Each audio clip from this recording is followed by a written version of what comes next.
Tonight's story is called Room Number 7. I was just looking for some peace.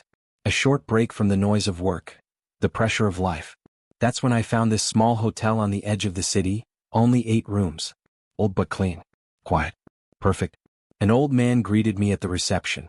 He looked odd. Barely said a word. He handed me a key and said quietly, "Take room number 6, and stay away from room number 7. I laughed. "What? Is someone staying there?" He replied without changing expression. "It's empty, and it's best if it stays that way." Piqued my interest, sure. But I let it go. I went to my room, unpacked, and spent the day like any normal guest. But that night, I heard something coming from the room next to mine. Footsteps, scraping sounds, and whispering, like someone murmuring words I couldn't understand. I stepped out and looked at the door. Room 7? I leaned in to listen, but the moment I touched the door, the sound stopped. Completely. The next morning, I asked the old man about what I heard. Without even looking at me, he said, "No one's in that room. You're not the first to hear those sounds, but no one ever stays for a second night." I asked him, "Then why don't you just rent it out?" He looked up slowly and said, "Because those who enter don't come back out."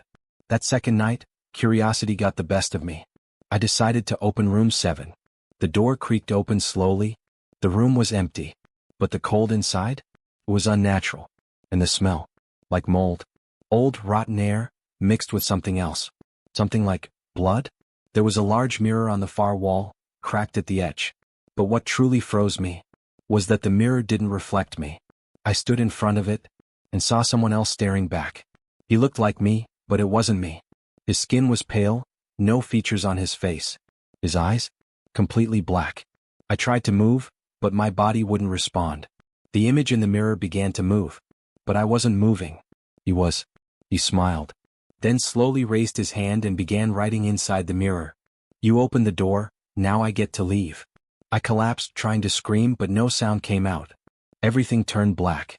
When I woke up, I was back in my bed. Maybe it was just a nightmare. But the door to my room? It was wide open. And the mirror? Was in my room.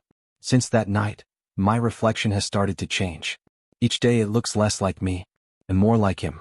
Today, I looked at the mirror again. He was inside smiling. And writing. "The next one's ready, but you have to send them yourself." "I'm sorry. I truly am. But you chose to listen this far."